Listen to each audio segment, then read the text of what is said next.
बढ़ते हैं पश्चिम बंगाल का। पश्चिम बंगाल की आसनसोल सीट से प्रत्याशी बनाए गए उम्मीदवार पवन सिंह के चुनाव न लड़ने के ऐलान से सियासी हलचल अब तेज हो गई। पवन सिंह ने उम्मीदवारों की लिस्ट जारी होने के एक दिन बाद यानी रविवार को ट्वीट कर आसनसोल से चुनाव न लड़ने का ऐलान कर दिया था।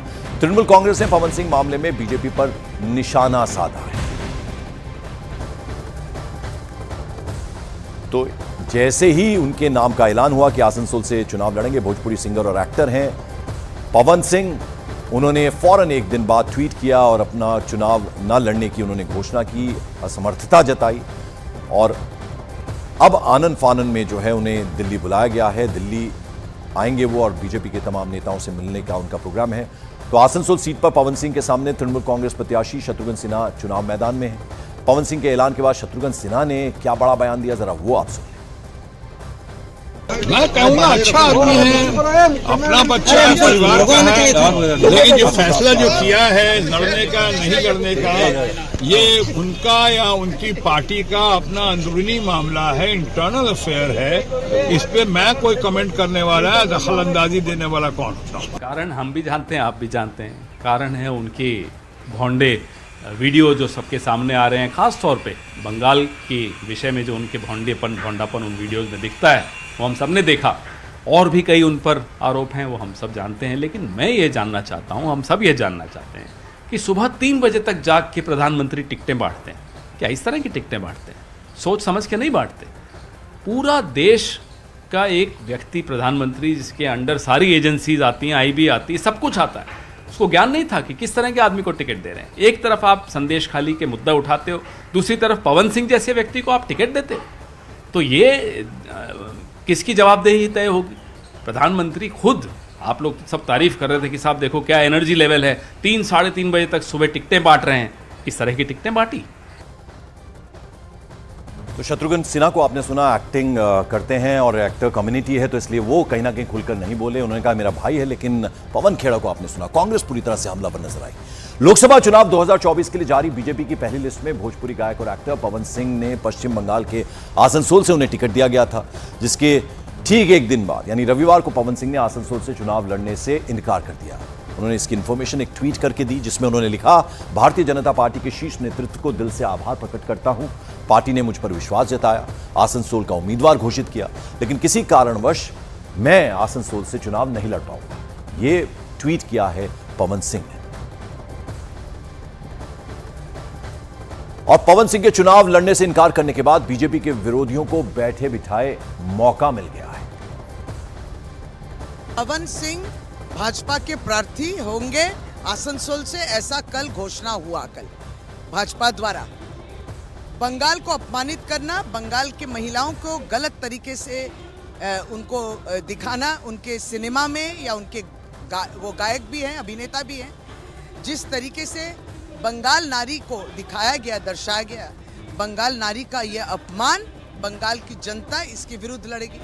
और एक गर्जन हुई सामने, तो 10 तारीख को गौनो गर्जन है, ये गर्जन यहाँ भी हुई कि इस तरीके के प्रार्थी बीजेपी ने नाम दिया है। उसके बाद ऑल इंडिया तृणमूल कांग्रेस ने भी गर्जन किया और आज देख रहे हैं कि वो अपना कैंडिडेचर विथड्रॉ कर रहे हैं। आसनसोल में जिसको उम्मीदवार किया था वो पवन सिंह, जो बंगाल का औरत को लेके विलिफाई किया, ह्यूमिलिएट किया, गलत शब्द यूज करके उनको इंसल्ट किया, उनके खिलाफ हम लोगों ने प्रोटेस्ट किया। और हमारा यह प्रोटेस्ट, ये जनगर्जन इतना जोरदार था, बीजेपी का उम्मीदवार चुनाव का मैदान छोड़ के भाग गया। बीजेपी को बंगाल का आदमी रिजेक्ट कर रहा है। आने वाला चुनाव में आसनसोल का मार्जिन 3,03,000 छोड़ के 4,04,000 हो जाएगा। इसके लिए डर के मारे ये अपना पूंछ उठा के दौड़ के भाग गया।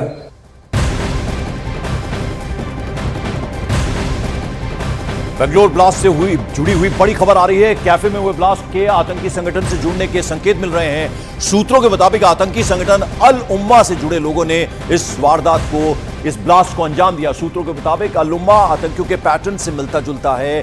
बेंगलोर कैफे में जो ब्लास्ट हुआ है, दक्षिण भारत में पहले भी 4 बड़े धमाके ये आतंकी संगठन कर चुका है। कैफे ब्लास्ट केस में सीसीटीवी के जरिए आरोपियों की तलाश में पुलिस अब जुटी हुई है। अल उम्मा ये आतंकी संगठन है, इससे पहले भी 4 इस तरह के ब्लास्ट, इस तरह की वारदात को अंजाम दे चुका है ये आतंकी संगठन। सीसीटीवी की मदद से जो आरोपियों हैं उनकी तलाश में अब इस वक्त पुलिस जुटी हुई है। विवेक गुप्ता मेरे सहयोगी इस वक्त फोन लाइन पर हमारे साथ। विवेक, और क्या अपडेट मिल पाया? पंकज, देखिए, इस पूरे मामले में बेंगलोर पुलिस जांच कर रही है और बेंगलोर पुलिस को शक है कि इस जो आईडी ब्लास्ट हुआ था बेंगलोर के फेमस रामेश्वरम कैफे में, उसमें अल उमा जो बेस मूवमेंट साउथ इंडिया में चलता है उसके लोग शामिल हो सकते हैं, क्योंकि जो मॉडस ऑपरेंडी इस धमाके में यूज की गई है वही मॉडस ऑपरेंडी अल उमा के लोग यूज करते हैं। जनरली ये जो आरोपी होते हैं वो कोई भी अपने प्राइवेट व्हीकल, कार और टैक्सी को ट्रैवल के लिए यूज नहीं करते, बल्कि पब्लिक ट्रांसपोर्ट को वो हमेशा यूज करते हैं। ताकि पुलिस जब जांच करती है विवेक, तो पैटर्न देखा जाता है। तो ये जो अल उमा है, इस आतंकी संगठन के बारे में और क्या इंफॉर्मेशन है? 4 पहले भी इस तरह की वारदात को अंजाम दे चुका है। बिल्कुल सही कहा पंकज आपने। देखिए, ये जो अल उमा है वो कहीं ना कहीं अल कायदा आतंकी संगठन से इंस्पायर है और अल कायदा के आतंकी संगठन से ये जुड़े हुए हैं। ये जांच एजेंसी पहले भी बता चुकी है। पिछले साल साउथ में 4 जगह कोर्ट में बॉम्ब ब्लास्ट हुए थे जिसमें अल उमा का नाम सामने आया था, और जो पैटर्न अल उमा के लोग यूज करते हैं वही पैटर्न रामेश्वर कैफे में यूज किया गया है और बेंगलोर पुलिस पूरे मामले में जांच कर रही है। बहुत बहुत शुक्रिया इस अपडेट और इस जानकारी के लिए विवेक गुप्ता। तो जांच में जुटी बेंगलुरु पुलिस ने यह आशंका जताई है कि रामेश्वरम कैफे में हुआ ब्लास्ट, इसके पीछे आतंकी संगठन अल उमा का हाथ हो सकता है, क्योंकि कैफे में जिस तरह ब्लास्ट किया गया उसका पैटर्न दक्षिण भारत में पहले भी ब्लास्ट कर चुके आतंकी संगठन अल उमा से मिलता जुलता है। और जो सूत्रों के मुताबिक इंफॉर्मेशन मिल रही है, अल उमा संगठन से जुड़े आतंकी वारदात के वक्त सिर पर टोपी पहनते हैं और चेहरे को पहचान छिपाने के लिए ढक कर रखते हैं।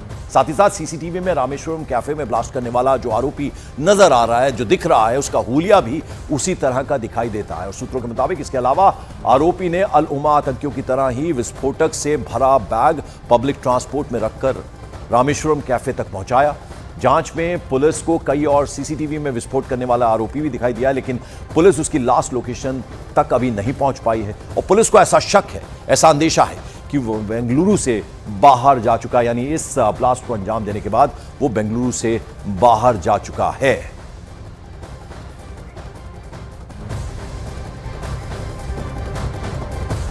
और मॉर्निंग प्राइम में वक्त एक छोटे से ब्रेक का है, लेकिन ब्रेक के बाद मॉर्निंग प्राइम में हमारे साथ जुड़ेंगे वरिष्ठ पत्रकार हर्षवर्धन त्रिपाठी, जो हमें बताएंगे लालू प्रसाद यादव के मोदी पर दिए गए बयान की इनसाइड स्टोरी और मोदी के दौरों की पूरी कहानी। कहीं मत जाइएगा।